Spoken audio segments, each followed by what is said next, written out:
again to all of you. Today there are not books, today there are not authors. Today we are going just to talk about, first of all, about magic and magicians. I don't know if you like or not. Some people really like them. I'm one of those. And some other people they dislike them. I don't know why, because I think there's just oh my god, all these illusions, things like that is fantastic. No? You forget I don't know, all the physics laws, and the tricks are and make you believe that they are just real magicians, although I know they do not exist. But since I was a child, I really enjoy just watching this kind of tricks and shows. I remember I have a friend who was a student in a magic school.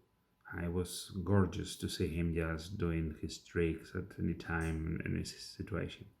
So today we are going just to listen to some people to know what do they think about it, okay?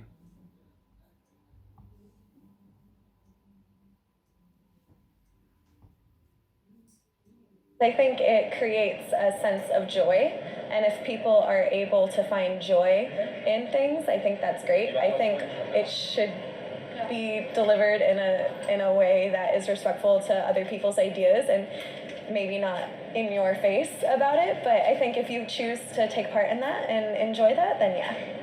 Yeah, it's entertainment. People like to, I think when you're creating around magic, people kind of forget about everything else. It brings joy and happiness to them.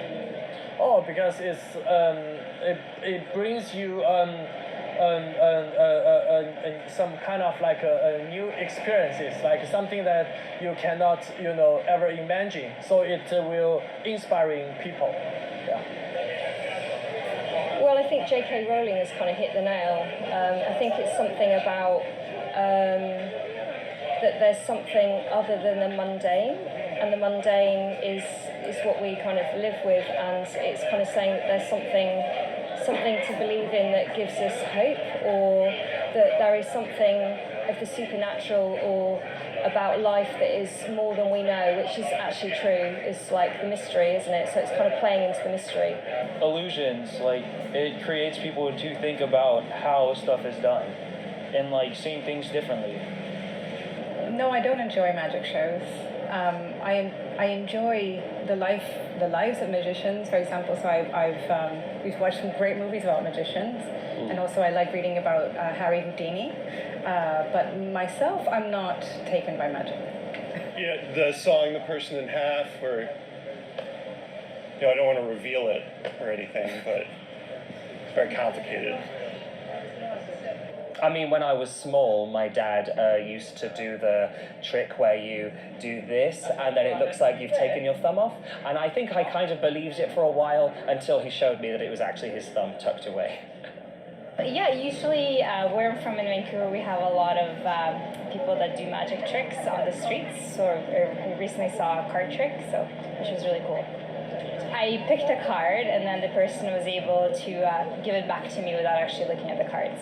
Yeah. When I was a child, my uncle told me that there was a tile in the kitchen that if you pressed, it would open the back door. And when I pressed it, obviously he had somebody out opening the back door. But for years afterwards, I pressed every tile in the kitchen trying to get that back door to open. Never worked. Ooh, David Blaine. Like, I saw him, it was when my family went to Las Vegas for like a family trip, and like he was standing on water. I don't know how like he did it. It was just awesome. Okay, now we are going to talk about fraud. It's a very different subject, isn't it?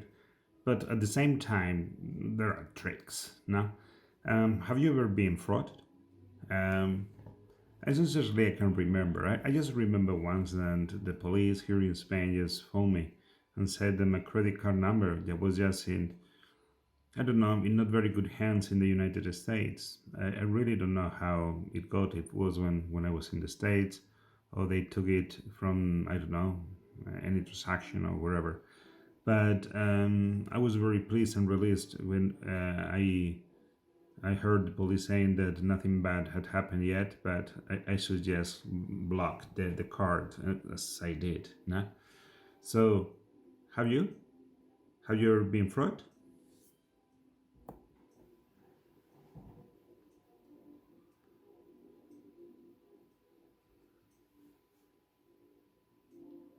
So it was an attempt to steal my Twitter account. So they actually managed to discover my password, but I was contacted by Twitter soon enough in order to change my password. But for a moment that was scary, and I had a quite simple password back then, so since then I've been making them slightly more complicated.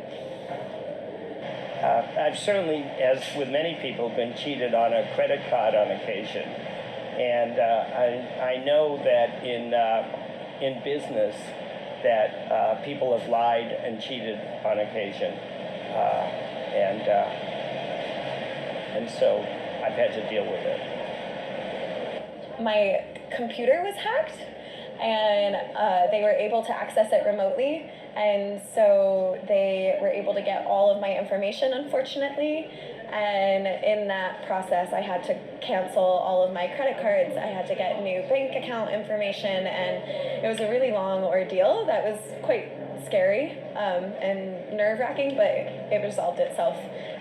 So I get quite a lot of phishing mails on my professional account.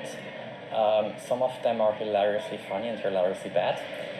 But generally speaking, one has to be very careful on the internet. Don't click any unnecessary links. It's the most basic rule of thumb.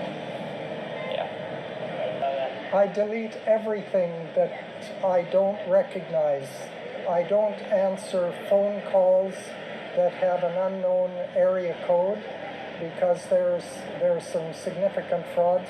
And I've been offered significant amounts of money from Nigeria, but I refuse to take the offers.